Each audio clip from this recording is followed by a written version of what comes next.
Halo, selamat pagi Smart Listener. Salam sehat semuanya. Sabtu 8 Mei 2021, kembali kita bertemu di diskusi Perspektif Indonesia hari ini ya, sambil menikmati akhir pekan, sambil juga bagi Smart Listener yang sedang berpuasa, selamat menjalankan ibadah puasa.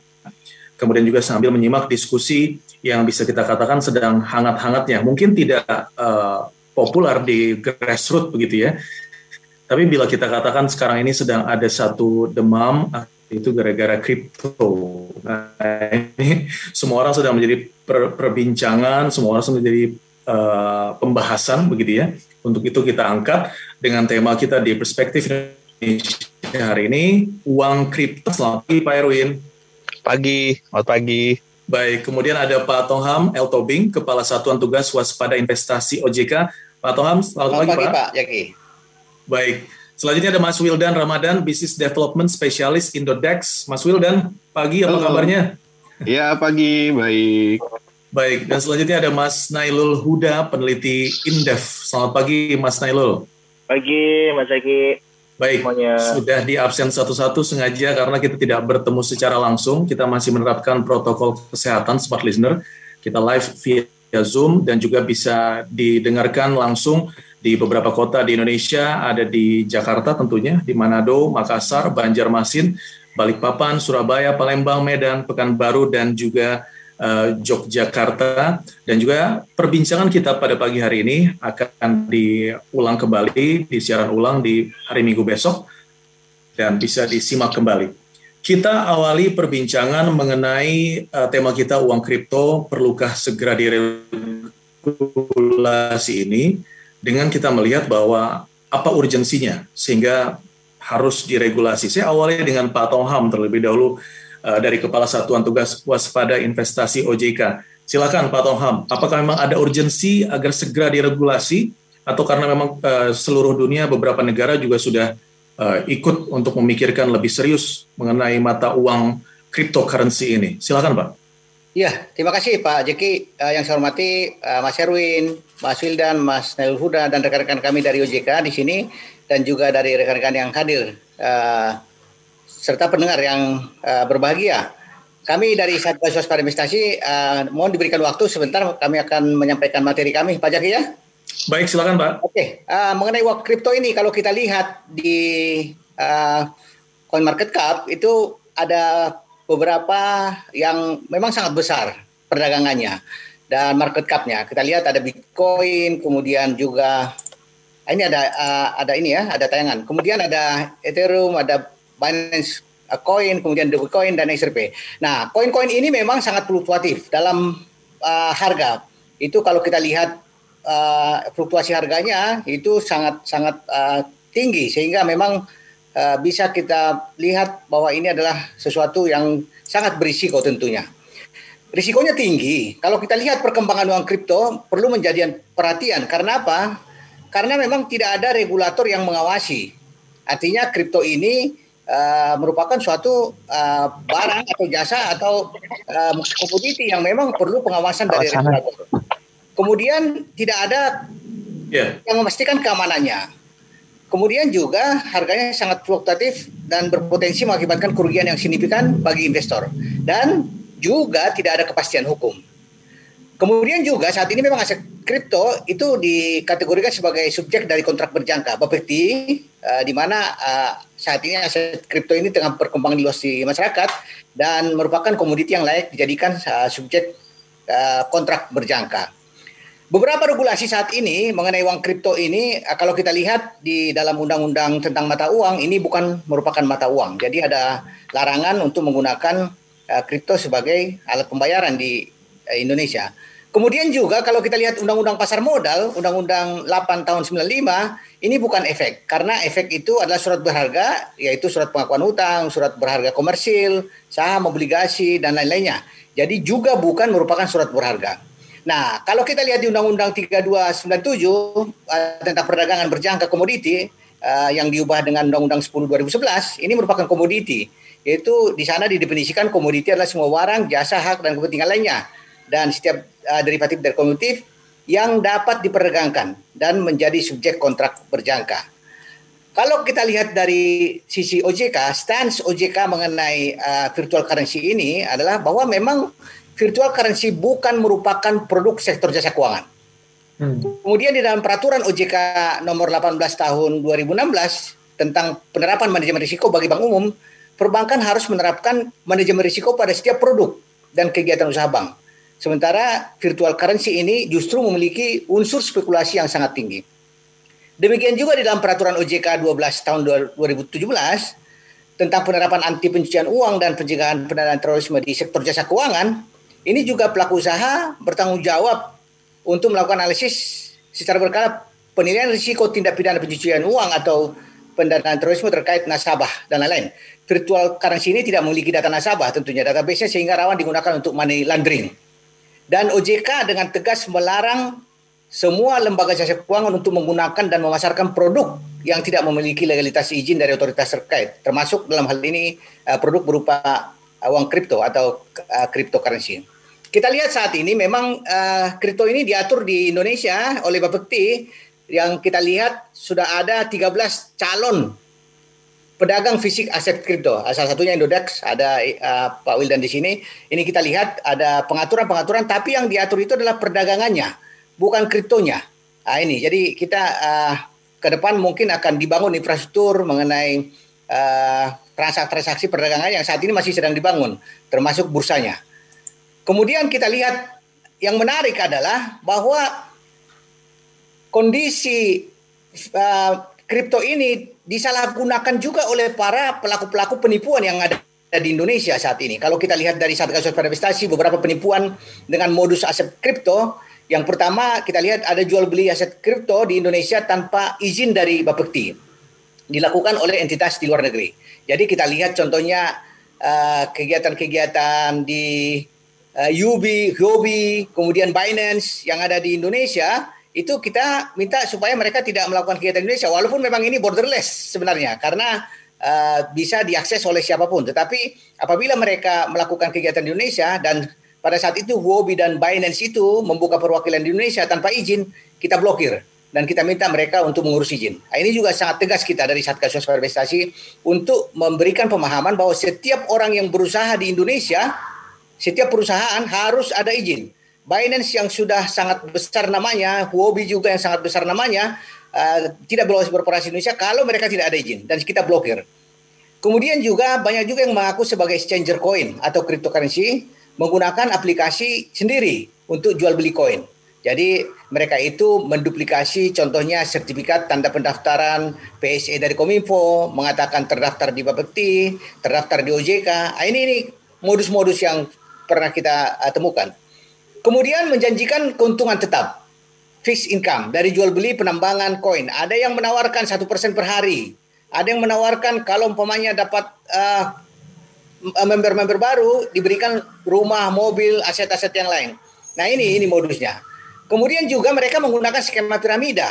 Jadi semakin banyak orang yang direkrut untuk membeli koin ini, semakin banyak bonus yang diberikan. Padahal harusnya ini kan perdagangan biasa sebenarnya. Jadi tidak ada istilah rekrutmen orang, kemudian kita dapat bonus. Nah ini. Kemudian juga menggunakan skema ponzi. Jadi kita tidak butuh koinnya sebenarnya. Yang penting kita tanamkan uang dan kita diberikan imbal hasil yang sangat tinggi, yang sangat menggiurkan. Kemudian juga ada yang membentuk komunitas perdagangan. Jadi dia membuat komunitas sendiri, berdagang di internal sendiri, menjual sendiri, mining sendiri. Nah, ini ada komunitas-komunitas dengan melindungi diri bahwa kita ini komunitas seperti itu. Dan penawarannya itu sangat beragam melalui internet, media sosial, aplikasi, membuat grup pada Telegram, pada WhatsApp. Jadi modus-modus ini yang sangat kita temukan.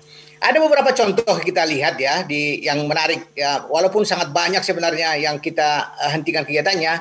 Contoh yang pertama adalah Indragiri Digital Asset. Mereka ini menawarkan Edinar Coin, Gold Box dengan imbal hasil penambangan sebesar 0,5% per hari. Bagaimana mungkin kita cryptocurrency atau uang kripto ini yang harganya fluktuatif bisa turun bisa naik, dia menjanjikan keuntungan fix 0,5% per hari. Ini PT Indragiri Digital Asset. Kemudian kita lihat baru-baru ini edisi cash yang saat ini sedang viral juga dan sidik oleh kepolisian, ini sudah dihentikan Satgas itu pada 2020 sebenarnya. Tetapi pada saat itu masyarakat kita yang ikut di IDCKS ini masih tidak mau mundur. Karena apa? Karena masih menginginkan imbal hasil yang sangat besar di IDCKS. IDCKS ini menjanjikan keuntungan 0,5% per hari dalam penambangan.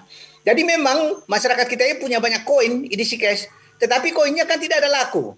Bagaimana mungkin koin sampai jutaan koin yang saya pegang, tapi marketnya nggak ada? Nah, ini yang terjadi. Sehingga koin banyak, harta secara virtual ada, tapi nggak laku. Nah, ini IDCKS ini. Dan kita sudah hentikan juga. Kemudian ada WX Coin, ini pun sudah kita hentikan. WX Coin ini juga sangat menarik, karena bisa memberikan keuntungan yang sangat besar dengan paket-paket. Ada paket basic, advance, pro, eksekutif. Nah, ini harusnya masyarakat kita bisa melihat bahwa perdagangan koin ini nggak seperti ini, koin-koin seperti ini dengan memberikan keuntungan yang sangat besar. Kemudian ini juga ada saat ini Lucky Best Coin LBC di NTB. Di NTB ini kita lihat contohnya, dia itu merupakan usaha yang memberikan keuntungan 300% per tahun. Ini sangat mengerikan. Sangat mengerikan, sekitar 25% per bulan. Jadi masyarakat kita diminta untuk invest, di konversi menjadi koin, dan dijanjikan keuntungan 300% per tahun. Kenapa ini masih hidup? Masih hidup karena memang masih banyak peserta yang datang, member baru. Suatu saat ini akan kolaps. Nah, ini terjadi. Kami sudah hentikan kegiatan ini, kami sudah rapat dengan pengurusnya, tetapi banyak orang Pemda yang diduga ikut di sini, yang bermain di sini. Karena itu kami kesulitan. Tapi ada oknum yang ikut ya Pak ya?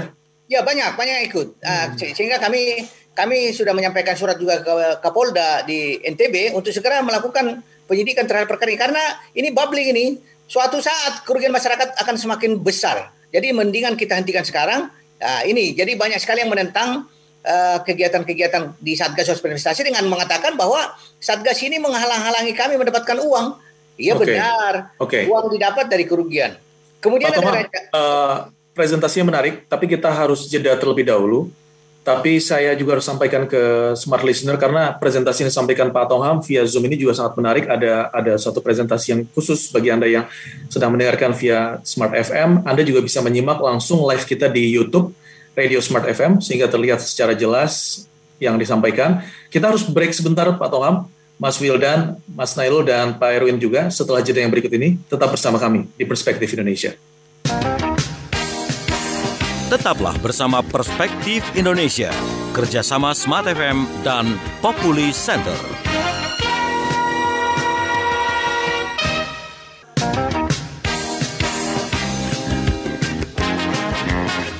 Kembali Anda ikuti Perspektif Indonesia, kerjasama Smart FM dan Populi Center.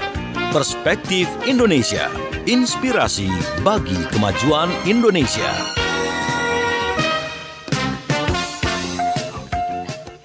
Baik, Smart Listener, kembali lagi di Perspektif Indonesia. Kita lanjutkan perbincangan kita mengenai kripto, apakah harus diregulasi. Tadi sudah disampaikan beberapa hal lewat Pak Tongam Tobing melalui mewakili OJK tentang bagaimana sebaiknya kita menyikapi adanya investasi digital yang baru ini, dan juga jangan sampai kita tertipu gitu ya, quote unquote, dengan berbagai program-program yang mereka ajukan. Tadi masih terpotong di bagian, kita jeda di bagian Lucky Best Coin dari PT Digital Global Gemilang. Silakan Pak Tongam untuk dilanjutkan, Pak.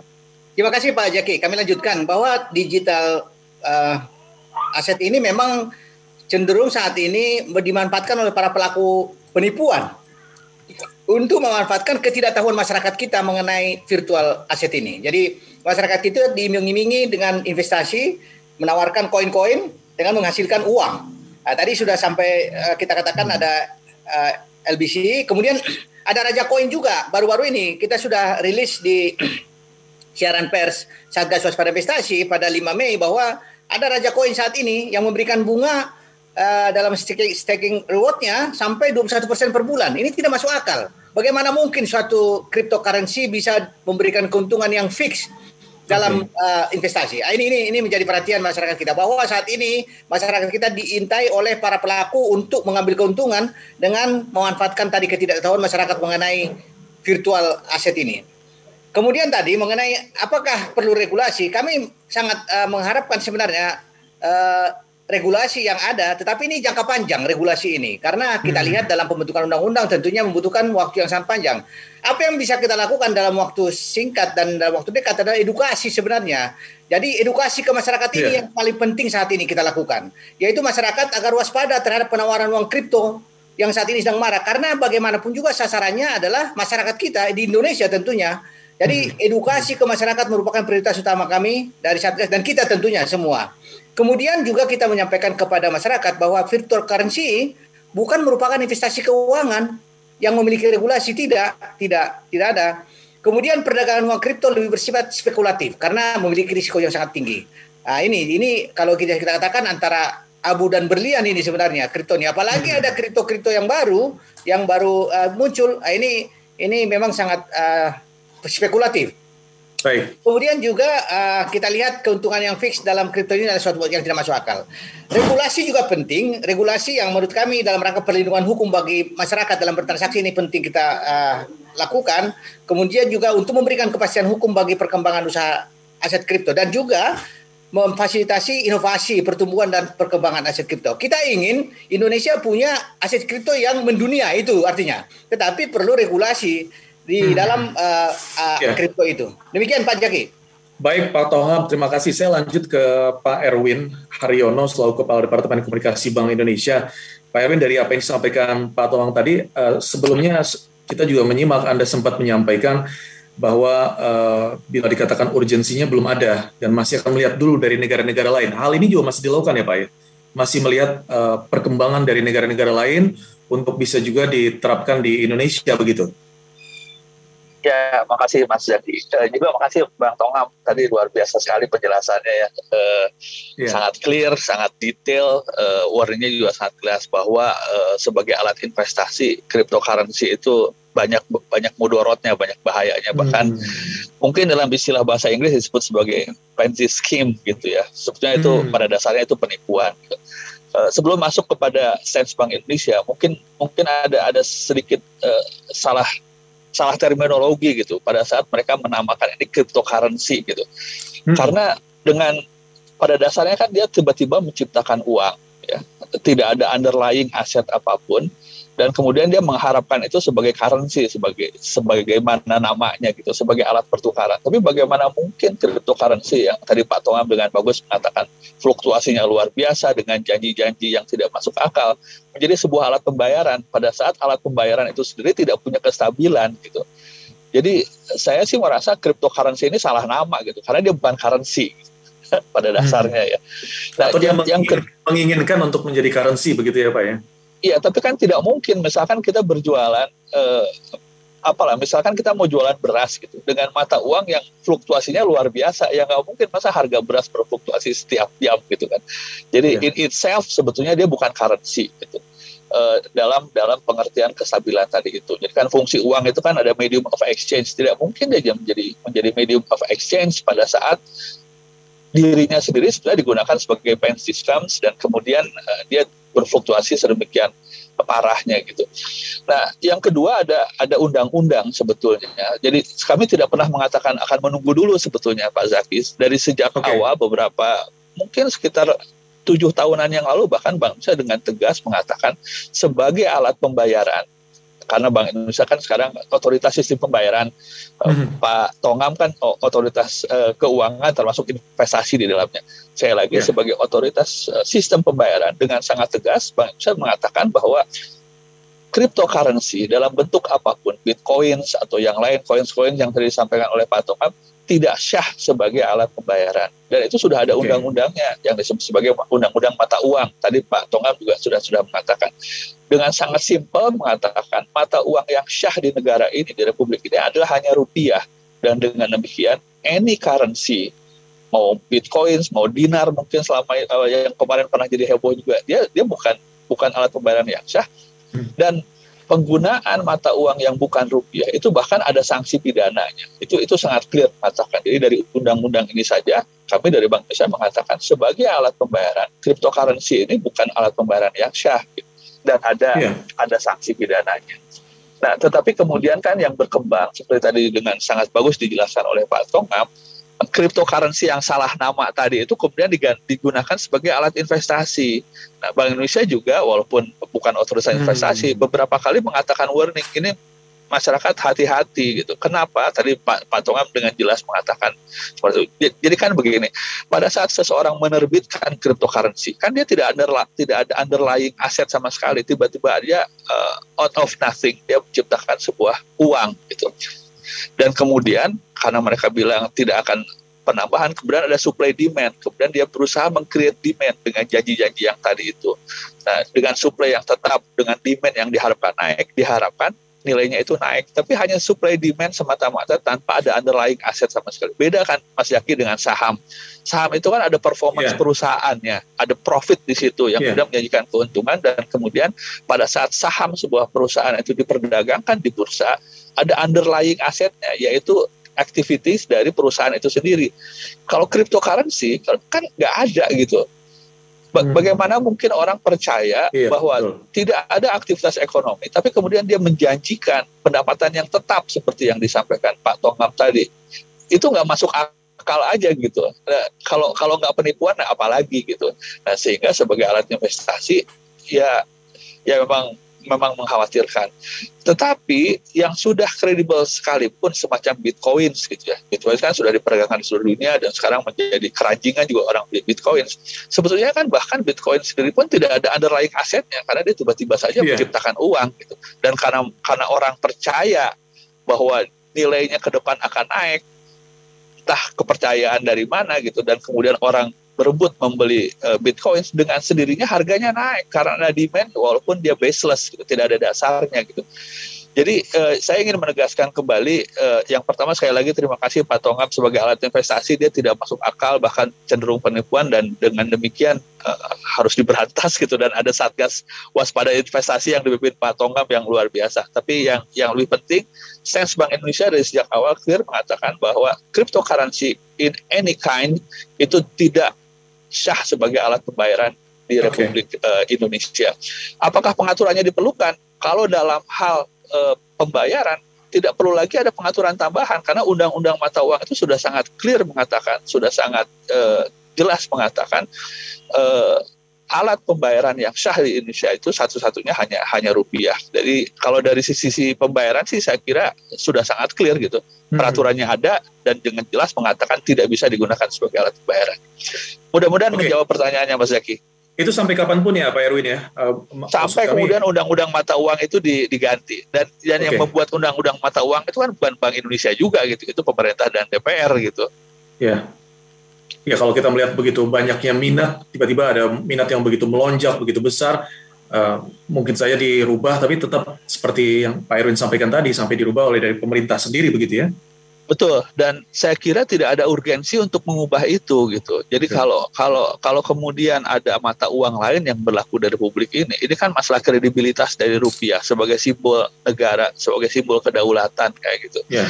Urgensinya apa juga, saya sih sama sekali tidak melihat ada urgensi untuk perubahan undang-undang mata uang hanya untuk mengakomodir minat masyarakat yang tadi itu menurut saya tidak ada dasarnya juga gitu. Baik Pak Erwin, saya langsung ke Mas Wildan sebagai marketplace-nya begitu ya, dari Indodex marketplace dari kripto ini sendiri. Tanggapan Anda bagaimana Mas? Ya, kalau dari kami sebagai pelaku industri pedagang aset kripto, kami sangat setuju dengan kebijakan mengenai terminologi uang kripto ini tidak cocok di Indonesia. Jadi kripto ini bukan sebagai mata uang dan juga bukan sebagai alat pembayaran, tapi kita ini sebagai komoditi. Kita sudah kita menganggap kripto ini mengikuti aturan Bapepti nomor 5 tahun 2019 yang menyatakan aset kripto ini termasuk ke dalam golongan komoditas digital. Seperti itu. Jadi yang kita perdagangkan di dalam marketplace kami itu hanya dari value si kripto sendiri. Jadi tidak, kita juga menentang untuk menjadikan kripto ini sebagai alat pembayaran karena sudah ditentukan di dalam perundang-undangan seperti itu. Nah, kalau Anda bilang masuk dalam komoditas digital, berarti memang sama disampaikan bahwa ini adalah investasi ya? Bagi sebagian orang ini memang bisa dikatakan sebagai instrumen investasi yang baru seperti itu. Walaupun memang ada resiko dengan tingkat fluktuatif yang tinggi, ini menjadi bahan spekulatif yang sangat salah satu yang dikategorikan beresiko tinggi seperti itu.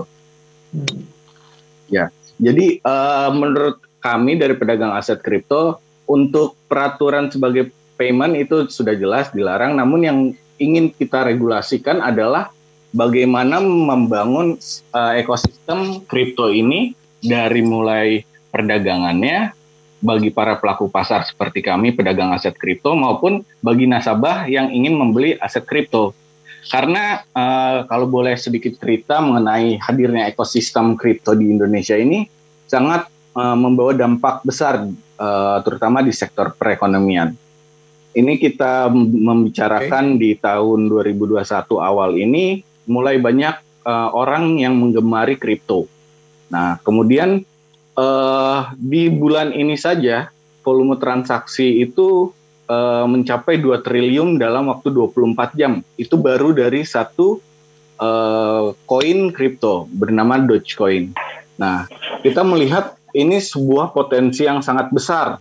Market di Indonesia tentang kripto ini memiliki potensi yang sayang jika kita tidak meregulasi untuk memberikan pedoman bagaimana tata cara mengatur segala bentuk kegiatan di dalam kripto. Karena seperti yang kita tahu ya, kalau misalnya kita tidak meregulasi tata cara, ini banyak potensi kerugian yang dapat terjadi. Salah satunya adalah yang tadi banyak munculnya scam koin atau skema Ponzi di mana member get member yang bisa dikatakan ya tidak masuk akal skema bisnis yang dilakukan oleh si kripto tersebut. Jadi memang kami setuju untuk meregulasi bagaimana tatanan perdagangan dari kripto aset di Indonesia gitu sih. Berarti Mas Wildan yang secara langsung ikut dalam pembangunan perekonomian di Indonesia itu apa Mas dengan adanya kripto ini? Iya, jadi kalau kita bisa lihat ya, kripto ini dengan potensi market yang cukup besar, jika kita tidak meregulasi, ini akan menimbulkan potensi user akan melakukan trading di luar negeri, exchange luar. Itu mengakibatkan salah satunya adalah ada potensinya capital flight, di mana kita dari regulator maupun pemerintah bisa kehilangan pangsa pasar yang cukup besar untuk perpajakan contohnya. Kemudian dari keamanan sendiri, jadi kami sebagai pedagang aset kripto memiliki data nasabah.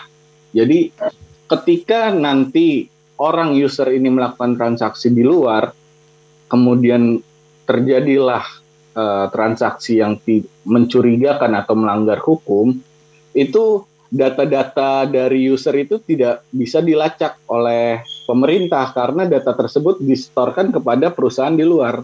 Kalau kita meregulasi bagaimana ekosistem kripto ini harus dilakukan di dalam Indonesia dan perusahaan-perusahahan pedagang aset kripto ini bekerja sama dengan pemerintah, maka ketika ada kasus hukum yang ada transaksi yang berpotensi melanggar hukum, itu bisa kita lacak dengan kerjasama pemerintah dan perusahaan. Dan ini juga yang secara prinsip Indodex setuju dengan dibuat regulasinya ya? Iya, dari kami setuju untuk dibuat regulasi perdagangan. Ya, memang sekarang sudah ada regulasi perdagangan, mungkin kita bisa tingkatkan lagi karena kita harus mengikuti perkembangan zaman juga kan ya. Baik, mari selanjutnya kita bahas manfaat dan mudarat. Tadi Pak Erwin juga sempat sampaikan bahwa dengan cryptocurrency ini kalau condong lebih banyak mudaratnya begitu ya. Tapi usai jeda berikut ini Mas Wildan bersama Mas Nailul juga, yang sebelumnya Mas Nailul sempat sampaikan bahwa mayoritas investor Bitcoin ya Mas ya, itu generasi milenial dan risk lover. Kita bahas usai jeda berikut di Perspektif Indonesia. Tetap bersama kami. Tetaplah bersama Perspektif Indonesia, kerjasama Smart FM dan Populi Center.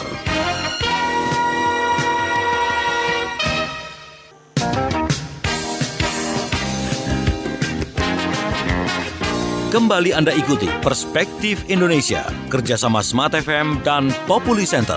Perspektif Indonesia, inspirasi bagi kemajuan Indonesia.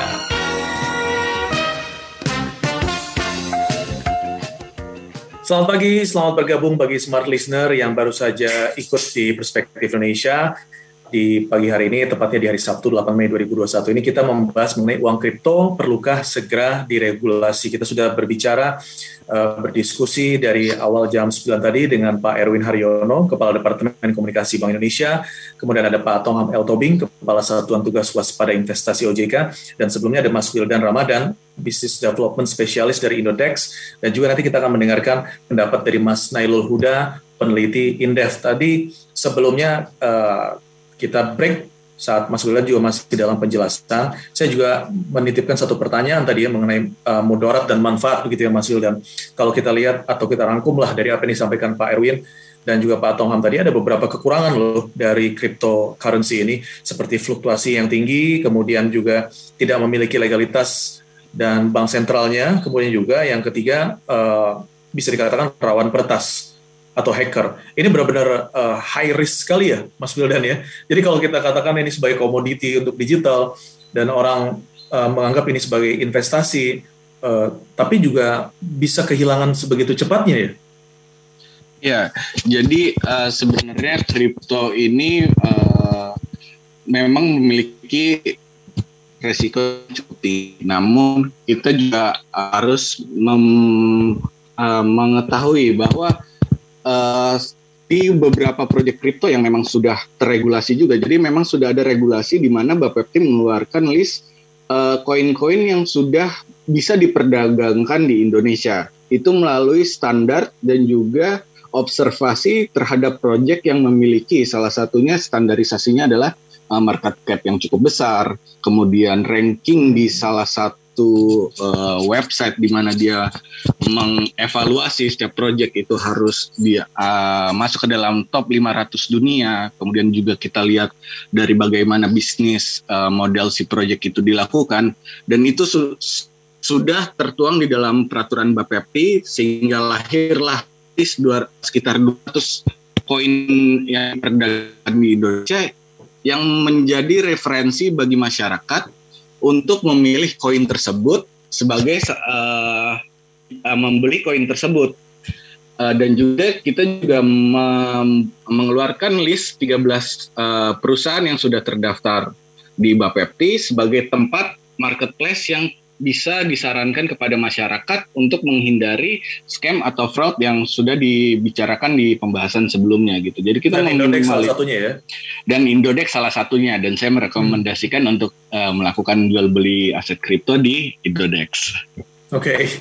Ada pesan-pesan terselubung langsung masuk. Baik. Saya ke Mas Nailul selanjutnya. Mas Nailul juga sempat mengatakan bahwa mayoritas investor Bitcoin ini milenial ya Mas ya, milenial, kemudian risk lover, dan juga Mas Nailul juga sempat membuat satu pendapat di media bahwa mengatakan juga di saat COVID-19 menyerang seluruh negara lah gitu di seluruh dunia, perekonomian anjlok, tapi justru harga dari Bitcoin naik gila-gilaan. Ini kayak blessing in disguise gitu ya Mas ya? Ya, benar Mas Zaki.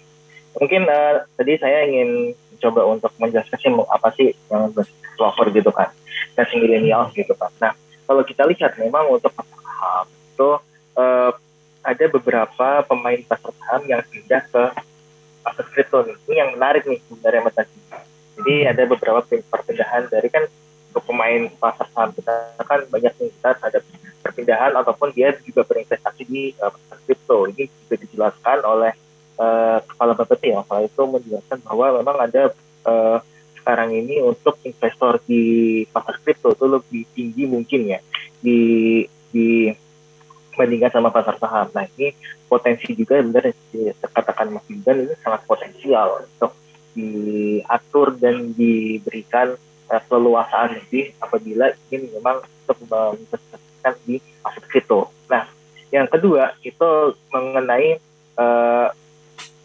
risiko gitu. Nah, yang saya tekankan di sini adalah memang kalau di aset kripto ini risikonya sangat tinggi. Namun ketika kita melihat generasi millennials yang dia sebenarnya risk lover dan dia mengharapkan gainnya itu tinggi, itu pasti akan memilih aset kripto. Karena kalau kita bicara apapun, kalau masalah keuntungan, aset kripto bisa meningkatkan keuntungan secara gila-gilaan. Contohnya aja Dogecoin ya. Dogecoin itu dia setelah si Elon Musk itu nge-tweet, itu langsung naik harganya dan memang itu memberikan keuntungan yang lebih bagi para investor. Nah, disinilah memang yang menjadi menarik kita dari investor muda di Indonesia. Nah, ketika kita bicara risiko tinggi dan itu ada penipuan, fraud dan sebagainya, itu sebenarnya adalah tupoksi dari pemerintah, dari OJK dan mungkin dari BI juga dan mungkin kita semua itu untuk meningkatkan literasi keuangan kita. Nah, literasi keuangan Indonesia masih sangat rendah. Maka akibatnya itu banyak penipuan yang berdasarkan cerita itu dia bisa meningkatkan keuntungan sekian kali lipat. Nah, itu adalah masalah sendiri, masalah literasi keuangan, bukan masalah aset kripto. Aset kripto dia sudah legal, karena di sini kalau kita lihat, bukan cuma Bapepti, tapi peraturannya tingkat menteri. Ada peraturan Menteri Perdagangan nomor 2018 yang diturunkan menjadi ke peraturan Bapepti. Nah, inilah yang menyebabkan kalau saya bilang bahwa kita tidak fair kalau melihat bahwa crypto asset ini sebagai suatu komoditas yang merugikan masyarakat. Tidak fair karena kalau kita lihat bahwa itu kalau untuk sebagian masyarakat yang dia risk lover dan dia mengharapkan keuntungan yang cepat dan besar, itu menguntungkan bagi mereka gitu. Dan itu kalau untuk menghindari itu ya OJK bikin aja peraturan untuk aset untuk investasi kripto itu seperti apa aja, dan itu sosialisasikan ke masyarakat agar literasi keuangan kita juga bisa meningkat gitu Mas. Oke, berarti memang kembali ke OJK atau juga kepada pemerintahan ini untuk mengkomunikasikan juga untuk memberikan semacam literasi begitu Mas Nailul ya, agar mereka lebih. Ya kalau kita lihat ini kan teknologi ya, teknologi itu niscaya kan bakal sampai juga gitu kan. Nah, yang di Indonesia itu yang terjadi adalah ketika itu, jadi kebijakan ini sifatnya adalah responsif. Nah, ada terus Bitcoin itu naik, baru kita buat kebijakan. Nah, sebenarnya kita jangan sampai tertinggal 5 langkah ke belakang. Kalau 1 langkah ke belakang sih nggak masalah, tapi kalau ini kan sudah ada investasinya, udah ada bursanya juga kan Mas Wildan ya, udah ada bursanya itu, tapi belum ada untuk peraturan dari OJK yang dia investasi ini gimana nih secara regulasi keuangan gitu. Kalau secara regulasi untuk PMK, pemerintah kan udah ada, Bapepti juga ada. Nah, inilah yang sebenarnya harus dilihat gitu. Jangan sampai regulasi kita ketinggalan beberapa langkah ke belakang gitu. Oke, hadirnya kripto ini akan berpengaruh positifkah atau negatif pada investasi di dalam negeri begitu Mas Nailul? Nah, kalau kita lihat kan sebenarnya kan sudah ada beberapa instrumen investasi di dalam negeri kan, selain tadi ada saham, juga ada beberapa komoditas gitu kan, terus ada juga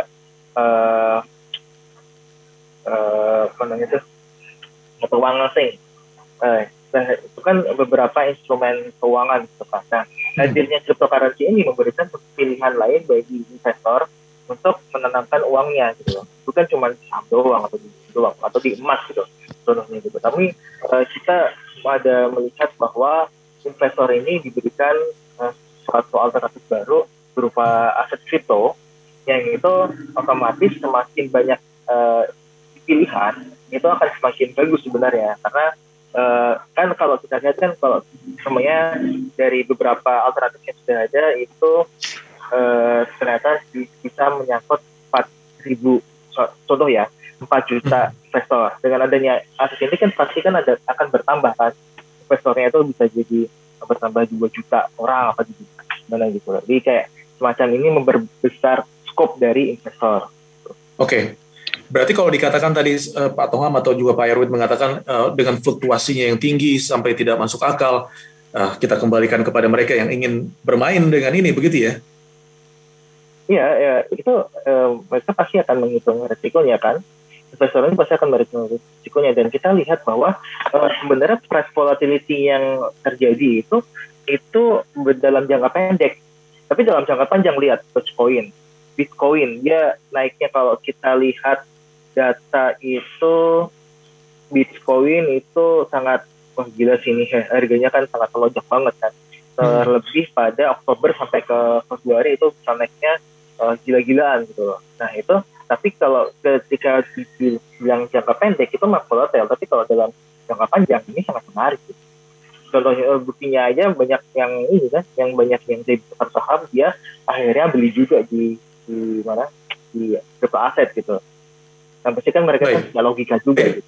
Kami juga yakin Pak Tongam juga sebagai Kepala Satuan Tugas Waspada Investasi OJK tentu tidak tinggal diam, karena memang ingin ikut juga menjaga agar kalau dikatakan komoditi digital ataupun investasi ala gaya baru ini juga tetap bisa safe dilakukan oleh masyarakat, terutama para milenial ya Pak Tongam ya, karena milenial juga mereka high risk lover juga, ditambah dengan terendorse oleh sosok seperti Elon Musk, mereka juga langsung begitu bersemangat dengan melakukan hal ini. Tapi butuh edukasi, butuh juga menyelamatkan atau juga menjaga mereka tidak terkena penipuan dan di sana dan di sini, begitu ya Pak Tongam ya? Iya benar Pak Jaki. Jadi kalau kita lihat memang sasaran penipuan yang dilakukan oleh para pelaku ini dengan menawarkan koin-koin dalam bentuk investasi, ini kalau kita lihat profilnya itu memang adalah orang yang memang tidak punya pengalaman atau pengetahuan mengenai kripto. Tadi Pak Nailul Huda mengatakan bahwa pangsa pasar dari kripto itu milenial, benar. Untuk mayoritas ya Pak ya. Komoditi.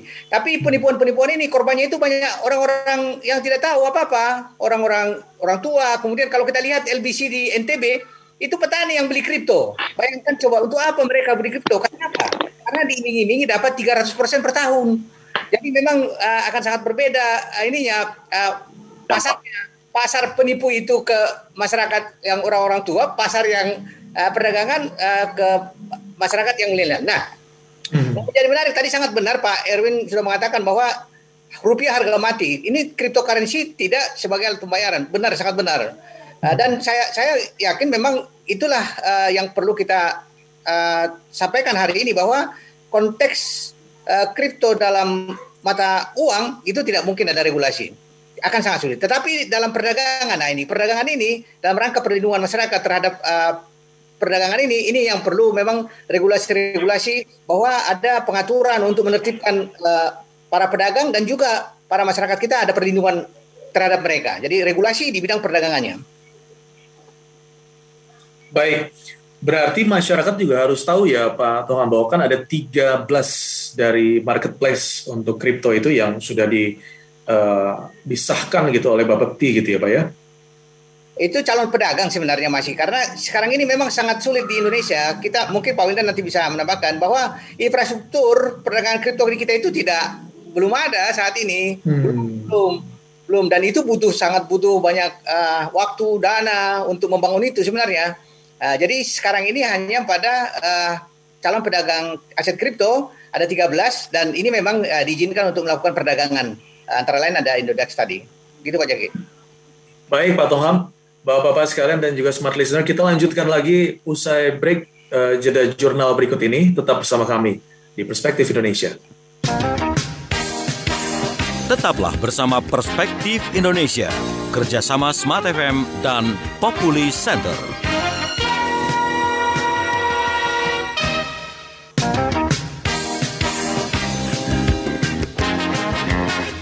Kembali Anda ikuti Perspektif Indonesia, kerjasama Smart FM dan Populi Center. Perspektif Indonesia, inspirasi bagi kemajuan Indonesia.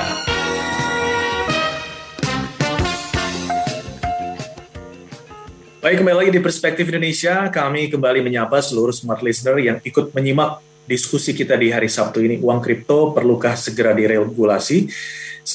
Semua yang ada di Jakarta, di Manado, di Makassar, Banjarmasin, kemudian Balikpapan, Surabaya, Palembang, Medan, Pekanbaru, dan juga Yogyakarta. Bagi Anda yang mungkin terlambat untuk mengikuti diskusi kita pada pagi hari ini dan merasa begitu menarik dan ingin menyimak kembali, Anda bisa menyimak di siaran ulang esok hari, hari Minggu, 9 Mei 2021 pada pukul 15 sampai 17 waktu Indonesia Barat. Dan juga smart listener, bila Anda saat ini ingin melihat secara langsung Zoom kami dengan tema yang kita bahas ini ada di live YouTube Radio Smart FM. Jadi bisa langsung berkenalan dengan narasumber kami yang hadir saat ini. Ada Mas Nailul Huda dari Indef, kemudian ada Mas Wildan Ramadan, Business Development Specialist Indodex, ada Pak Tongham L. Tobing, Kepala Satuan Tugas Waspada Investasi OJK, dan juga Pak Erwin Haryono, Kepala Departemen Komunikasi Bank Indonesia. Dan syukurnya Pak Erwin sudah sampai di tujuan, kami bisa lihat saat ini. Sudah duduk dengan tenang ya Pak ya? Tadi masih dalam perjalanan. Iya, maaf. Tapi tetap menyimak tadi Pak ya, perbincangan kita. Terus, seru. Dan juga kita bisa katakan bahwa ini sesuatu tren yang baru. Milenial sedang kegandrungan juga. Kemudian mereka sebagai lover juga merasa kayak tidak merugikan apa-apa, mereka coba saja begitu ya. Apakah quote-unquote mereka gambling, dan mereka merasa ini menjadi salah satu hal yang menarik setelah mereka mungkin para milenial mencoba di pasar saham sebelumnya, sekarang mereka mendapatkan satu permainan baru lah begitu ya, sebagai tanda kutip. Tapi juga perlu ada perlindungan. Seperti kita sampaikan tadi, itu perlu ada perlindungan dari pemerintah juga untuk regulasi yang lebih jelas begitu ya Pak Erwin. Ini juga untuk kita lebih tegaskan kembali begitu Pak. Jadi bagi para pemain baru, mereka juga tidak mudah teriming-iming atau juga tidak mudah tertipu lah begitu ya Pak Erwin ya. Betul. Mungkin kalau boleh saya nanggapi di situ ya Pak Zaki ya. Tadi ada pendapat dari Pak Nailul bahwa bagaimanapun itu uang mereka gitu ya. Kalau mereka memang pada dasarnya risk lover, ya silakan aja gitu. Ya silakan aja. Iya. Tapi memang dibutuhkan sebuah literasi keuangan yang memadai gitu ya. Saya sangat sependapat dengan itu ya. Tentang pengaturan memang ini di internasional memang sekarang sedang banyak dibicarakan itu. Jadi bukan sebetulnya saya sih nggak sependapat sih kalau kita lima langkah di belakang, sebetulnya enggak juga gitu ya, karena ini memang sesuatu yang baru. Di BIS misalkan, Bank for International Settlement, kumpulan para central banker dan otoritas jasa keuangan di seluruh dunia, mereka juga masih membicarakan wacana pengaturan yang lebih clear tentang itu. Memang argumen kepada perlindungan konsumen, argumen tentang illicit operation, kegiatan-kegiatan kriminal di belakang itu, dan juga tentang kestabilan sistem secara keseluruhan. Jadi memang ini memang sesuatu yang dibicarakan di otoritas di internasional gitu. Tapi saya tertarik dengan literasi keuangan yang tadi disampaikan. Saya kira memang di titik inilah kita perlu menjelaskan memang milenial itu risk lover gitu ya. Yang namanya juga anak muda, kita semua pernah muda gitu ya. Kalau nggak main risiko ya nggak asik aja. And no risk no gain bahkan gitu ya. Tetapi pertanyaannya adalah apakah mereka paham apa yang mereka investasikan? Uang yang mereka peroleh dengan susah payah kan juga harusnya diinvestasikan ke hal yang benar. Nah, mungkin kita lihat di titik ini. Apabila sebuah perusahaan menerbitkan saham yang bisa dibeli oleh publik gitu, seperti saya katakan tadi, di belakang itu kan ada economic activities gitu ya. Dia memang bisa merugi, tapi paling tidak aset dari perusahaan itu kan ada di sana gitu ya, sebagai sebuah jaminan dari saham yang dikeluarkan. Nah, kalau kita lihat cryptocurrency, walaupun tadi saya katakan itu terminologinya agak keliru gitu ya, tapi sebut saja sebagai cryptocurrency. Yang dia keluarkan kan sebetulnya tiba-tiba dia mengeluarkan saya akan mengeluarkan uang sekian dalam jumlah sekian miliar misalkan gitu. Aktivitas ekonominya apa? Kan nggak ada gitu. Keuntungan atau kerugiannya itu apa? Kan nggak ada gitu. Jadi semata-mata kenaikan atau penurunan dari nilai aset dari cryptocurrency tadi itu sebagai sebuah aset kelas gitu ya. Hanya berdasarkan supply demand saja gitu. Supply demand yang mungkin ya tergantung orang yang mau berspekulasi tadi itu gitu. Jadi saya kira memang ini yang saya sepakat yang harus ditanamkan gitu ya, bahwa investasi yang mereka beli gitu sebetulnya dasarnya hampir tidak ada gitu. Dasarnya hampir kecuali tentang supply dan demand tadi itu. Tapi kalau kemudian pada akhirnya mereka memutuskan mau ngambil itu ya silakan juga gitu ya. Itu uangnya mereka gitu. Tapi poinnya Mas Nailul. Tapi memang saya kira itu memang harus disampaikan kepada mereka. Ada pemahaman yang clear tentang perbedaan cryptocurrency dengan saham misalkan. Nah, di titik itu memang upayanya harus lebih keras. In the meantime, seperti tadi Pak Tongam juga sudah katakan, memang kita harus mulai memikirkan pengaturan yang lebih clear gitu. Pengaturan yang basisnya adalah menghindari AML/CFT, misalkan anti-money laundering and counterfeit terrorism, kayak begitu, kemungkinan penggunaan kriminal karena dia anonymous dari cryptocurrency tadi itu, sehingga dia bisa digunakan untuk kegiatan yang ilegal. Juga pelindungan konsumen. Tadi saya kira dalam hal perlindungan konsumen yang disampaikan Pak Tongam di sejak awal saya itu clear banget mengatakan nggak mungkin dong mereka memberikan sebuah janji pendapatan yang tetap. Kalau kita lihat tadi skimnya tadi itu kan skim yang memang tidak ada dasarnya untuk mendapatkan pendapatan yang tetap kayak begitu. Dan juga mungkin pertimbangan-pertimbangan yang lain. Tapi sekali lagi tadi kita sudah sepakat kalau dalam hal cryptocurrency sebagai alat pembayaran, saya kira sih peraturannya sudah duduk dan saya tidak melihat urgensi untuk mengubah pengaturan itu sebagai sebuah alat pembayaran ya, tapi sebagai sebuah alat investasi saya kira memang dibutuhkan sebuah kajian yang sangat serius, yang dalam, dan mungkin juga tidak terlalu lama, termasuk juga memperhatikan apa yang sedang dibicarakan di internasional untuk pengaturan investasi yang lebih clear, yang bisa lebih melindungi masyarakat Indonesia. Tentang manfaat dan mudorot, Pak Zeki, kalau misalkan kita berinvestasi di sebuah perusahaan, kemudian uang itu bisa digunakan sebagai modal perusahaan itu dan kemudian menjadi lebih produktif, itu kan manfaat dari investasi itu clear gitu ya. Saya sebetulnya masih belum melihat manfaat yang real semacam itu di dalam investasi cryptocurrency gitu. Katakanlah saya mengeluarkan cryptocurrency, sebut saja Erwin Coin gitu ya, kemudian Mas Zaki beli Erwin Coin, uangnya kan masuk ke saya gitu.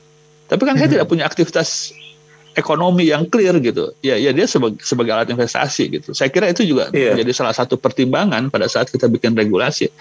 Karena manfaat dan mudorotnya sangat berbeda dengan manfaat dan mudorot pada saat kita investasi di aset-aset produktif semacam saham gitu.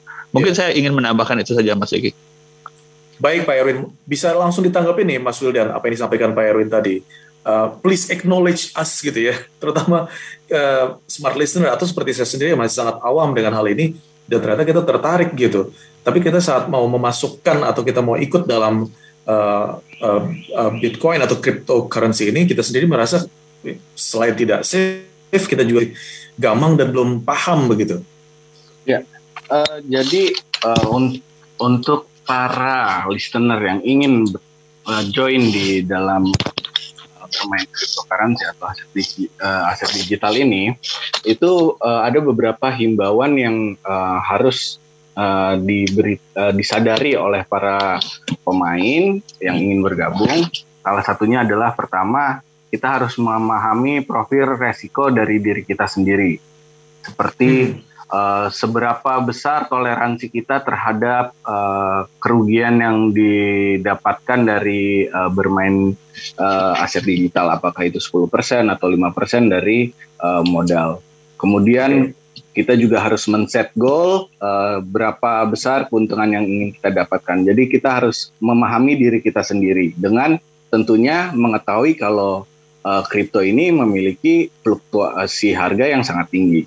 Kemudian yang kedua yang kami himbau adalah jangan menggunakan hot wallet atau bahasanya adalah uang dapur seminggu ke depan gitu. Jadi gunakanlah uang dari cold wallet atau uang yang memang bisa diendapkan untuk jangka waktu yang lama.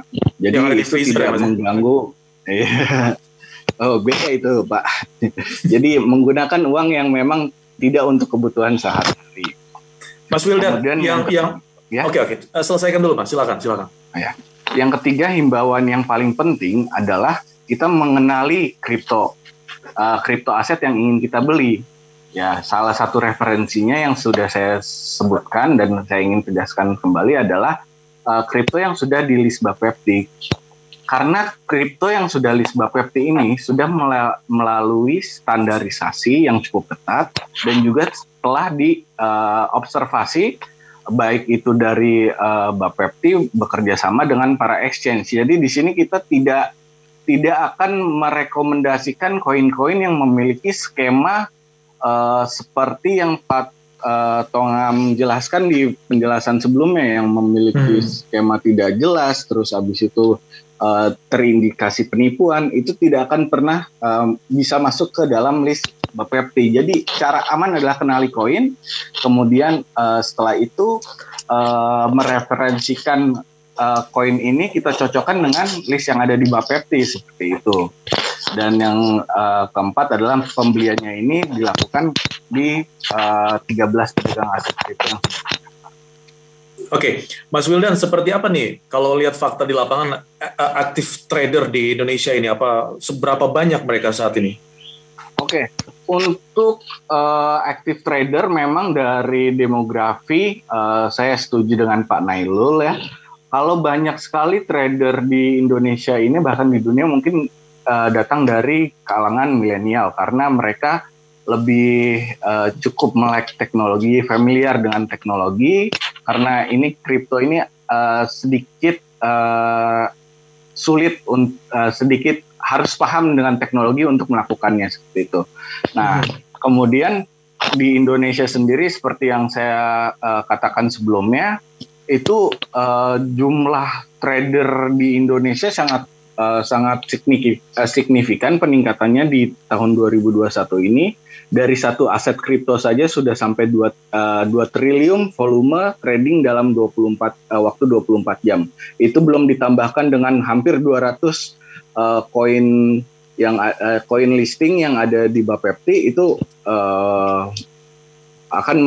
jika kita jumlahkan memiliki nilai yang sangat tinggi.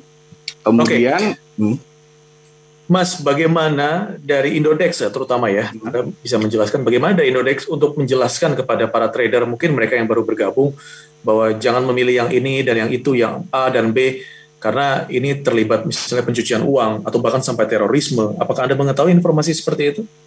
Ya, jadi untuk bagaimana kita mengobservasi itu ketika koin listing di marketplace, saya juga yakin dengan marketplace lainnya juga akan melakukan observasi terlebih dahulu sebelum koin itu masuk ke dalam marketplace. Jadi kita akan terus menjaga kualitas dari token-token yang masuk di marketplace.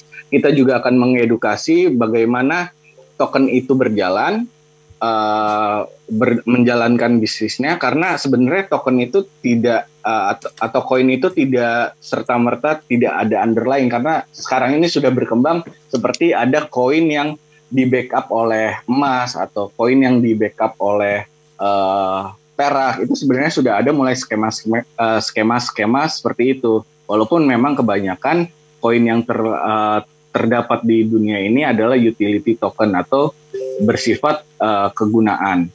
Nah, Oke, kita harus jeda terlebih dahulu nih, Mas Wildan. Nanti selanjutnya juga kita sambung apa efek atau dampaknya bila memang digital future exchange itu ya, bursa kripto yang khusus itu hadir begitu ya. Apakah akan mempermudah atau bagaimana? Setelah jeda yang satu ini, tetap bersama kami.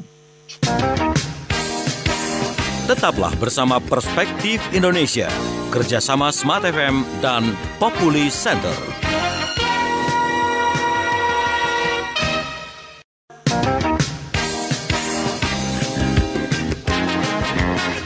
Kembali Anda ikuti Perspektif Indonesia, kerjasama Smart FM dan Populi Center. Perspektif Indonesia, inspirasi bagi kemajuan Indonesia.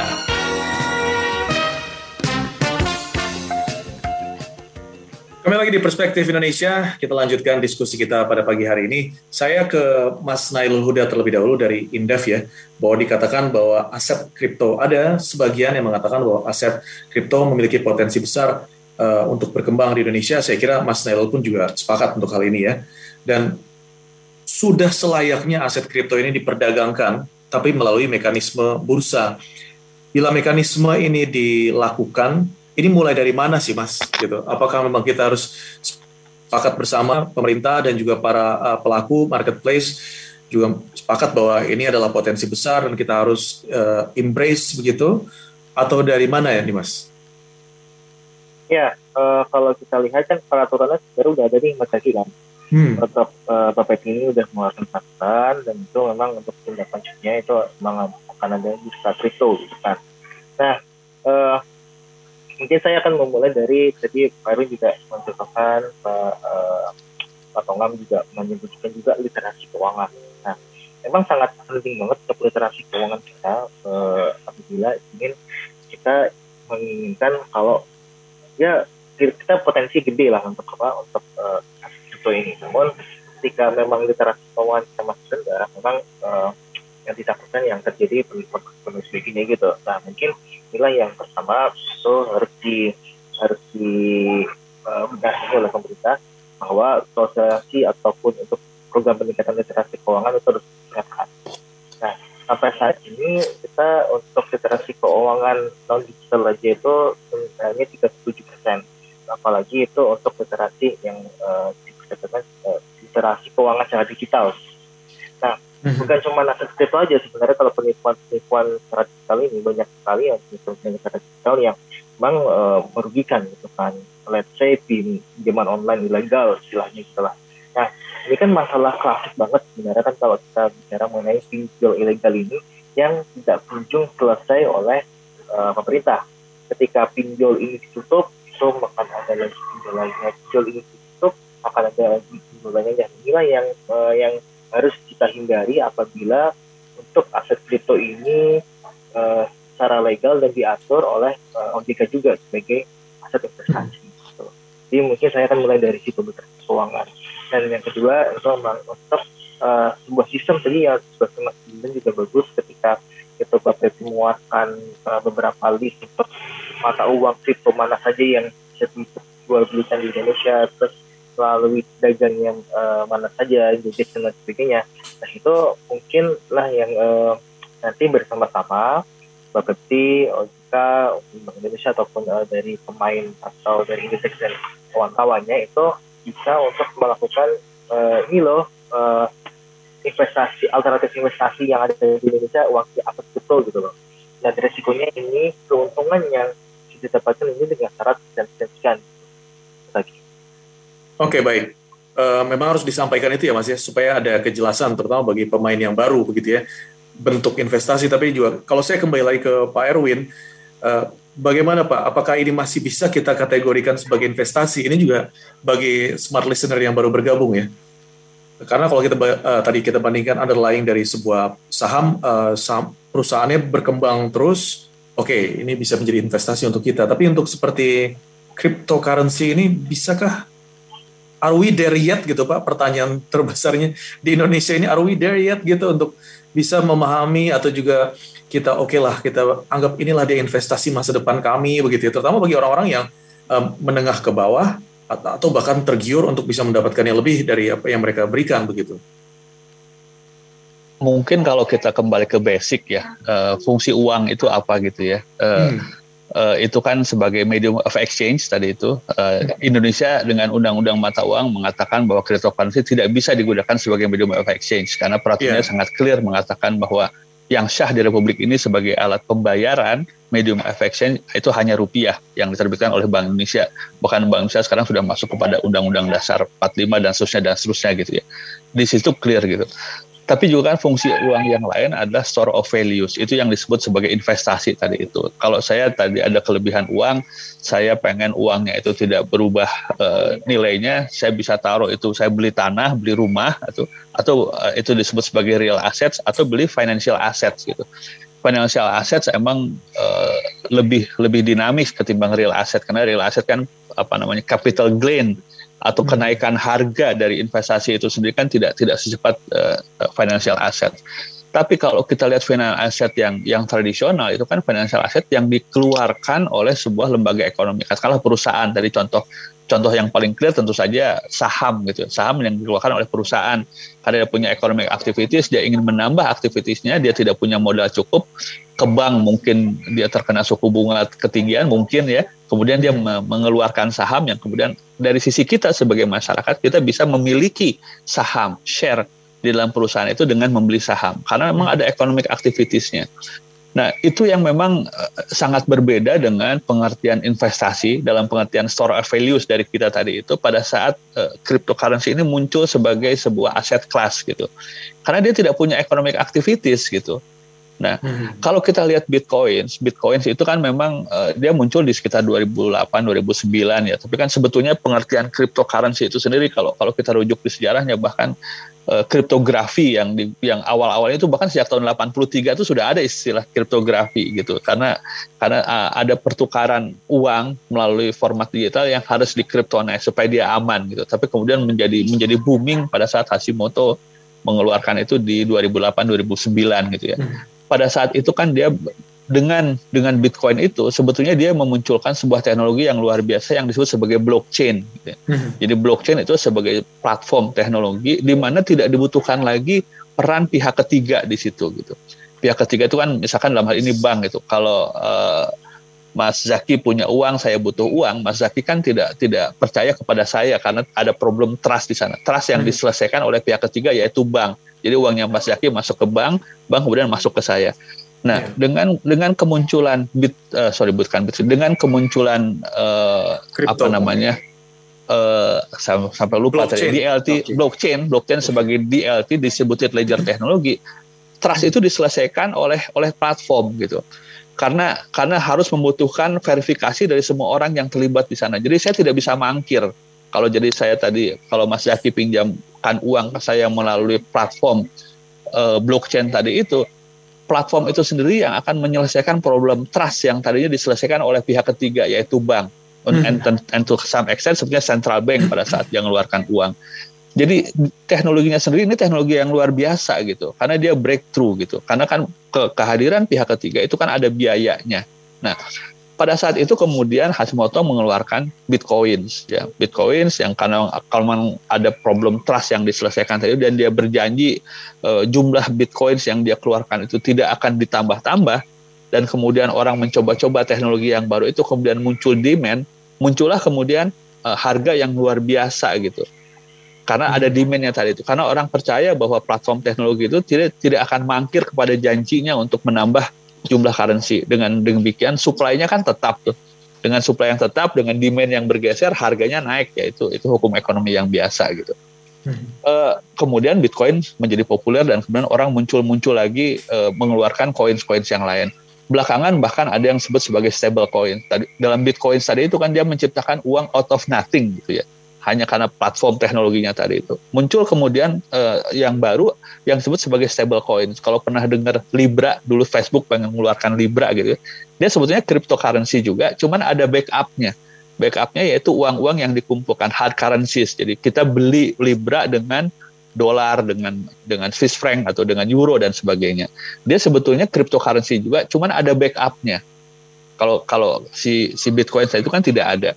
Nah, yang muncul belakangan di Indonesia, seperti disampaikan Pak Tongam di depan tadi dengan sangat jelas, itu adalah cryptocurrency seperti halnya Bitcoin gitu. Seperti halnya Bitcoin. Tapi kan sekarang anybody can offer that kind of money out of nothing gitu, Mas Zaki. Itu yang buat saya meragukan dia sebagai sebuah aset kelas gitu, sebagai sebuah investasi. Karena kan dia tidak ada jaminannya. Kalau perusahaan, jaminannya adalah perusahaan itu sendiri dan economic activities yang dikeluarkan oleh sebuah perusahaan, termasuk profit di dalamnya, gitu kan. Kalau stable coins itu ada hard currencies di belakang.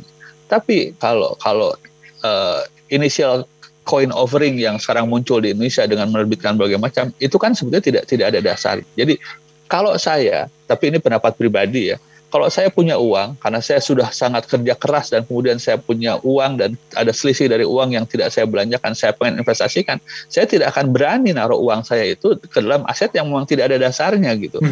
Tapi kan semua orang punya, tadi saya kira Mas Nailul dengan clear mengatakan semua orang punya risk perception yang beda-beda gitu. Silahkan aja kalau dia punya.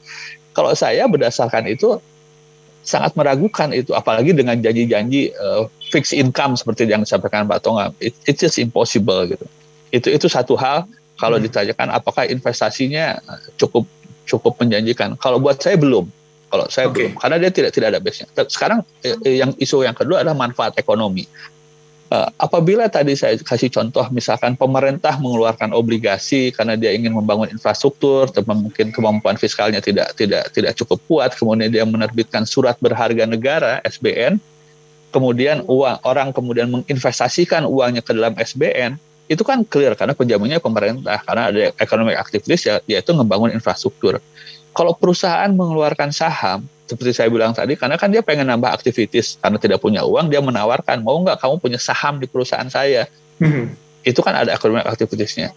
Again, dalam hal itu, si cryptocurrencies tidak bisa menjelaskan itu, karena tidak ada economic activities-nya. Saya istilahkan tadi, tidak ada underlying economic activities di belakang penawaran investasi itu. Jadi itu saya sendiri, kalau mungkin saya terlalu tua untuk berpikir yang baru-baru, cuman dalam pengertian ekonomi yang lama, saya belum melihat manfaat ekonominya gitu. Saya belum melihat manfaat ekonomi yang real tadi itu kepada penambahan ekonomi activities, dan juga dalam hal yang makro tadi. Yang mikronya adalah saya sebagai konsumen saya tidak melihat cukup landasan buat saya naruh uang saya yang saya sudah peroleh dengan susah payah kepada hal yang tidak punya basic economic activities-nya tadi itu. Jadi mungkin itu yang ingin saya tambahkan, kalau memang kita harus bicara tentang manfaat dan mudorotnya, sehingga saya pribadi punya pandangan kayaknya mudorotnya lebih banyak daripada manfaat. But then again, kalau orang punya pikiran lain tentang risiko, ya itu uangnya mereka juga gitu, dan kewajiban. Silakan, tapi tetap saya tadi saya kira Pak Nailul juga setuju, Pak Tongam juga sudah saya menyampaikan juga di depan. Memang perlu kemudian memberikan literasi keuangan tadi itu tentang manfaat dan mudorot dalam sisi mikro maupun sisi makro yang tadi itu, dan itu jadi kewajibannya otoritas. Saya kira ini perlu ditanggapi oleh Mas Wildan ya, karena tadi Pak Irwin juga mengatakan, Pak Irwin masih terbuka gitu pemikirannya bahwa mengatakan bila ditanya investasi ini menjanjikan, mungkin belum, jawabannya masih belum loh. Tapi Mas Wildan, kalau kita lihat tokoh-tokoh seperti Warren Buffett atau juga Bill Gates, mereka malah mengatakan Bitcoin dan kripto mengalami akhir yang buruk. Udah hampir pasti mengalami akhir yang buruk. Ini bisa jadi kayak Pak Irwin bilang, mengatakan saya terlalu tua mungkin untuk hal ini. Jadi masalah lintas generasi juga. Tapi kalau kita lihat masalah investor kenamaan seperti Warren Buffett atau juga CEO Microsoft seperti Bill Gates mengatakan, okay, this is not a good idea, Bitcoin dan kripto. Bagaimana pendapat Anda, Mas Wildan? Ya, untuk beberapa orang juga seperti Tesla justru mendukung Bitcoin ya, karena dengan di tahun ini salah satu investasi terbesar dilakukan oleh Tesla. Jadi nama-nama besar memang ada juga yang mendukung. As a newcomer ya, Elon Musk sebagai milenial juga lah, dia perwakilan lah dari representasinya milenial lah begitu ya. Dan setahu saya Warren Buffett juga dia itu memang tidak terlalu dekat dengan teknologi, karena salah satu yang saya ketahui dia seperti tidak punya smartphone kalau nggak salah, pernah saya baca itu.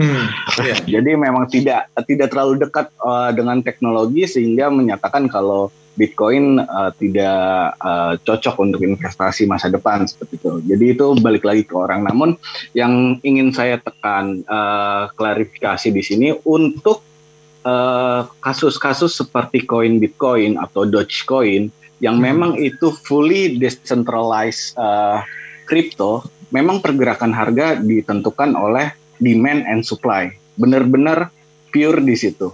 Namun beberapa project lain seperti yang hadir, contohnya adalah Ethereum, ini sebenarnya dia punya bisnis loh di belakangnya. Di belakang project Ethereum ini ada sebuah platform yang membantu untuk orang-orang mengembangkan platform-platform finansial seperti saving and lending, kemudian habis itu ada pembuatan kripto atau platform-platform finansial lainnya yang kita kenal dengan decentralized finance, ini tuh sebenarnya bisa juga menjawab pernyataan Pak Erwin sebelumnya yang apakah ada sebenarnya activities di balik project crypto. Itu sebenarnya sekarang itu ada.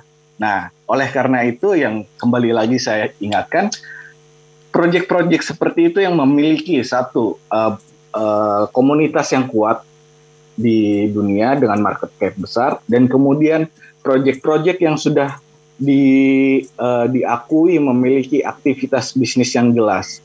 Kemudian ada juga yang stable coin itu yang dimaksud bukan hanya di underlying oleh uang dolar from nothing, tapi juga ada underlyingnya gold atau emas atau perak. Itu jadi ada sekarang tuh sudah banyak project-project kripto yang sudah jelas bisnis di belakangnya, dan itu yang kita list di dalam 200 koin Bapepti. Jadi project kripto itu yang berupa perusahaan gitu maksudnya? Iya, project kripto berupa perusahaan yang memiliki aktivitas bisnis di belakangnya itu sudah banyak. Salah satunya Ethereum yang terbesar, di mana dia sebagai penyedia platform untuk decentralized finance. Dan di 2021 ini juga ada beberapa project crypto yang sedang booming dengan konsepnya yaitu NFT, di mana itu dia menjual sertifikasi digital istilahnya. Itu dia salah satu model bisnis yang banyak digemari akhir-akhir ini, NFT. Oke, Mas Wildan. Baik, tadi kalau kita dikatakan Warren Buffett tidak paham teknologi, tapi Bill Gates, he's a technology. Tapi Bill Gates juga termasuk orang yang nggak setuju dengan ini. Jadi berarti ini masalah antara pertimbangan masing-masing orang aja berarti. Sebenarnya sih itu ya. Untuk bagi yang percaya dengan kripto ini saya himbau lagi untuk melakukan kenali dulu lah koinnya seperti apa, bagaimana dia bekerja, dan ya kripto sekarang ini pengembangnya itu sebenarnya memiliki business activities di belakangnya. Oke Mas, kita masih ada satu segmen lagi Bapak-bapak dan juga smart listener. Usai jeda ini kita akan kembali tetap di Perspektif Indonesia. Tetaplah bersama Perspektif Indonesia, kerjasama Smart FM dan Populi Center.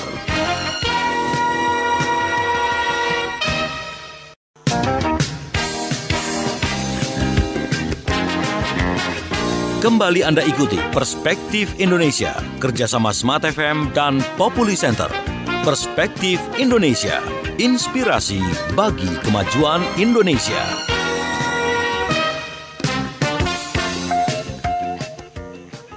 Baik Smart Listener, kita sudah sampai di segmen akhir. Kita jadikan segmen akhir ini sebagai closing statement agar kita semua juga bisa memahami, walaupun dengan diskusi kita yang terbilang singkat untuk suatu hal yang baru, sebenarnya bisa dibedah lebih berjam-jam tentunya ya, lebih lama, dan bisa berseri-seri sehingga kita bisa dapat titik tengah lah begitu ya, karena kalau dikatakan kita untuk membendung sesuatu hal yang baru dan menjadi tren, apalagi dengan everything connected, di era everything connected ini agak sulit, di mana kita harus bisa meng-embrace, tapi juga tetap menjaga agar tidak salah jalan, yang muda-muda dan yang bapak-bapak yang lebih senior, yang lebih sangat mengetahui ilmu dan sistemnya bisa ikut mengayomi begitu ya Pak Erwin ya, agar sistem ini bisa di lebih positif dan lebih banyak manfaatnya juga di Indonesia begitu ya. Kita butuhkan closing statement masing-masing dari narasumber. Namun sekali lagi kami sampaikan kepada Anda smart listener yang ternyata terlambat baru bergabung dan terlewati diskusi yang sangat-sangat menarik ini, Anda bisa kembali menyimak di siaran ulang hari Minggu 9 Mei 2021 pada pukul 15 sampai 17, dan Anda juga bisa menyimak kembali juga di YouTube Radio Smart FM. Saya mulai terlebih dahulu dari Mas Wildan untuk closing statement-nya. Silakan Mas. Ya. Jadi untuk rangkuman hari ini mungkin saya ingin memberitahukan kepada listener bahwa kripto aset ini sudah legal. Terima kasih juga saya mengapresiasi kepada para regulator, baik dari Bapepti, OJK, BI, yang sudah kita sama-sama membangun regulasi ini, menetapkan apa yang boleh dan apa yang tidak, sehingga sampai hari ini kita sudah sampai di mana terdapat ketetapan yang jelas di mana kripto berada di bawah Kementerian Perdagangan dan dimonitoring langsung oleh Bapepti, sehingga menghadirkan rasa nyaman dan aman bagi para trader kripto aset untuk melakukan perdagangan kripto aset di Indonesia seperti itu. Jadi untuk kedepannya kami para pedagang aset kripto juga akan terus memberikan masukan dan akan terus bekerja sama dengan para regulator untuk memajukan industri kripto aset di Indonesia. Terima kasih. Oke, baik. Selanjutnya Mas Nailul, silakan Mas. Ya, mungkin tadi saya masih lanjut dari Bunda, tadi menarik ya, diskusnya. Memang uang kripto ini atau kripto aset ini akan menjadi alternatif investasi yang potensial di masa depan, terutama seiring dengan kalau kita lihat dari penduduk kita itu lebih banyak sekarang ini diisi oleh generasi Z dan generasi milenial. Ini akan cukup potensial perkembangan. Penting bagi regulator, bagi pemain dan bagi dan lembaga terkait itu untuk bisa meningkatkan literasi keuangan masyarakat agar menghindari kasus-kasus fraud, penipuan yang terkait dengan apapun dengan finansial teknologi, karena kita sangat sadar bahwa kemajuan teknologi ini nggak bisa dihindari. Yang ada kita harus mengikuti peraturan dan sebagainya, itu harus bisa beradaptasi dengan perubahan teknologi yang semakin cepat dan menuntut masyarakat yang semakin aktif. Baik, terima kasih Mas Nailul. Saya lanjut ke Pak Erwin. Silakan Pak Erwin. Oke, makasih. Saya ingin menegaskan kembali bahwa penggunaan cryptocurrency sebagai alat pembayaran itu sudah ada aturannya, yaitu Undang-Undang Mata Uang, itu sangat clear. Dan BI stance-nya tidak berubah sejak 5 tahun yang lalu kami mengeluarkan statement ini, yaitu sebagai alat pembayaran, satu-satunya alat pembayaran yang sah di Indonesia itu hanya rupiah yang diterbitkan oleh Bank Indonesia, dan itu sudah termasuk dalam Undang-Undang Dasar, ada undang-undangnya dan seterusnya. Saya ingin menegaskan itu kembali. Tetapi dalam hal penggunaan cryptocurrency sebagai investasi, saya ingin menggarisbawahi apa yang dikatakan dengan sangat clear oleh Pak Tongam. Mohon berhati-hati gitu. Mohon berhati-hati karena emang ini banyak sekali Ponzi scam yang sekarang berlaku, dan saya sangat appreciate kepada apa yang sudah dilakukan tim waspada investasi Pak Tongam yang sudah menerbitkan ini, karena ini risikonya kepada masyarakat itu besar gitu ya. Yang ketiga, saya juga ingin tegaskan juga bahwa tolong dilihat manfaat dan mudorotnya dari sisi mikro maupun makro yang tadi saya sampaikan. Nah, yang terakhir yang ingin saya tambahkan di sini tentang teknologi. Cryptocurrency saya masih ragukan sebagai alat pembayaran, tapi teknologi di belakang itu, yaitu blockchain, itu sesuatu yang luar biasa gitu ya. Dan Bank Indonesia juga sangat aktif di situ. Sekarang bahkan di internasional, termasuk di Bank Indonesia sendiri, sedang mewacanakan apa yang disebut sebagai central bank digital currency, dengan kemungkinan penggunaan blockchain sebagai platformnya gitu. Jadi karena nanti kita punya pandangan, kita punya visi bahwa ke depan itu economic activity akan dilakukan dalam platform digital, the so-called digital economy, dan digital economy itu simply need digital money. Jadi kemungkinan penggunaan uang, sekali lagi penggunaan uang ya, dalam platform digital, termasuk kemungkinan penggunaan blockchain sebagai distributed ledger teknologi yang mendasari distribusi uang ke depan, itu sangat dimungkinkan. Dan sekarang kami sedang melakukan penelitian untuk kemungkinan ke arah sana, karena ada beberapa yang harus disesuaikan, karena teknologi blockchain yang sekarang ini masih sangat tidak efisien karena membutuhkan iterasi berkali-kali gitu ya, dan ada beberapa modifikasi gitu. Tapi poin yang keempat yang saya ingin tegaskan adalah kami tidak anti dengan teknologinya, bahkan kami sedang bersiap-siap penggunaan platform teknologi itu untuk distribusi uang, tapi yang memang dikeluarkan oleh bank sentral. Jadi secara legal dia duduk, dan secara teknologi juga itu bisa digunakan gitu.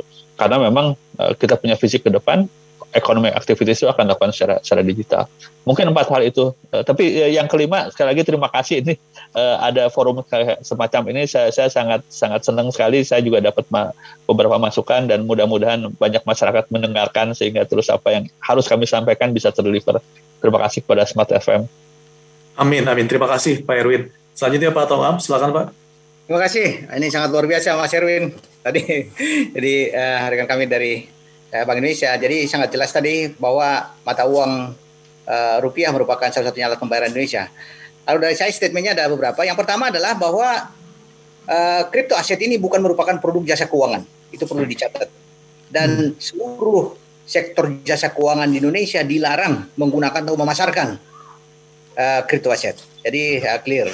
Kemudian yang kedua, concern kami adalah perlindungan masyarakat sebenarnya. Perlindungan masyarakat, bagaimana kita melakukan perlindungan masyarakat dengan mengedukasi tadi. Mengedukasi. Karena bagaimanapun juga dengan banyaknya testimoni orang bahwa kripto ini membuat suatu kebahagiaan, mengembangkan ekonomi keluarga, yang menurut saya sih memang sama seperti Pak Erwin tadi mengatakan, manfaatnya itu memang ya kita rasakan. Justru banyak kerugian di kita. Kalau kita lihat contohnya orang-orang besar yang punya Bitcoin itu, ya mereka bisa memainkan pasar loh. Padahal kita ini korbannya. Nah, oleh karena itu perlindungan masyarakat merupakan sesuatu yang penting. Masyarakat diminta yang pertama kalau ada penawaran perdagangan koin yang menawarkan investasi dengan bunga fix, kemudian bisa member get member, jangan percaya, jangan diikuti. Kemudian juga masyarakat yang ingin berinvestasi di kripto aset ini diharapkan jangan sampai ekspektasinya melebihi apa yang terjadi. Artinya ini kan pasar yang bermain. Jangan mengharapkan investasi ini adalah investasi yang memang memberikan keuntungan. Bisa jadi kerugian seperti dikatakan Mas Erwin tadi. Jadi masyarakat juga belajar bahwa ini bukan sarana investasi yang menguntungkan. Bisa merugikan, bisa hangus semua. Seperti itu. Jadi edukasi masyarakat ini merupakan tugas kita bersama tentunya. Mendidik masyarakat kita yang pertama tidak terjebak pada investasi ilegal dengan menawarkan koin. Yang kedua, bagi masyarakat kita yang investasi di Bitcoin dengan perdagangan ini harus memahami bahwa harga itu bisa menjadi tinggi dan bisa juga menjadi rugi. Demikian dari kami. Terima kasih. Yang ketiga itu terima kasih juga narasumber Pak Erwin, Pak Nailul Huda, Pak Wildan, dan ada Pak Jaki. Karena ini juga menjadi menarik. Kami mendapatkan sangat banyak pengetahuan dari rekan-rekan Pak Erwin, Pak Wildan, dan Pak Nailul. Dan besok kami juga diundang di Universitas Brawijaya ini. Mas Erwin juga yang nyuruh kami ini ke Brawijaya. Bahas mengenai ini juga fakultas hukum. Nah, ini menjadi bekal sangat banyak pengalaman dan pengetahuan yang disampaikan rekan-rekan narasumber. Terima kasih, Pak. Berarti memang harus lebih intens ya, Pak Tongam, Pak Erwin, Mas Nailul, dan Mas Wildan untuk lebih intens melakukan diskusi seperti ini, pertemuan juga, terutama dengan para milenial ya Pak ya, anak-anak muda yang mereka begitu antusias dengan tren yang baru ini, untuk terus dilakukan, terus diedukasi dan juga diberikan literasi dalam finance-nya, begitu ya Pak Tongam ya? Iya benar Pak Jaki. Baik, Pak Erwin, Pak Tongam, Mas Nailul, dan juga Mas Wildan, really appreciate. Saya juga mewakili Smart Listener. Kita juga dapat ilmu yang banyak tentunya pada pagi hari ini. Weekend ini pagi-pagi udah dapat ilmu yang sangat bermanfaat, dan kita juga bisa tahu do and don'ts. Kemudian juga diberikan pertimbangan dari pro kontra, manfaat mudarat, itu juga sangat dibutuhkan masyarakat ya. Literasi itu sudah disampaikan oleh Pak Erwin dan Pak Tongam, dan juga pertimbangan pun sudah disampaikan juga Mas Wildan mewakili dari Indodex, dan juga Mas Nailul Huda dari Indef. Terima kasih banyak Bapak-Bapak, dan Smart Listener jangan lupa untuk kembali menyimak siaran ulangnya hari Minggu besok, 9 Mei 2021 pada pukul 15 sampai 17. Kita ucapkan terima kasih untuk Anda yang ada di Jakarta, Manado, Makassar, Banjarmasin, Balikpapan, Surabaya, Palembang, Medan, Pekanbaru, dan Yogyakarta. Terima kasih untuk Populi Center dan juga yang mendukung berjalannya Perspektif Indonesia di siang hari ini. Terima kasih. Saya Zaki Hussein. Sampai jumpa kembali di Perspektif Indonesia selanjutnya. Terima kasih.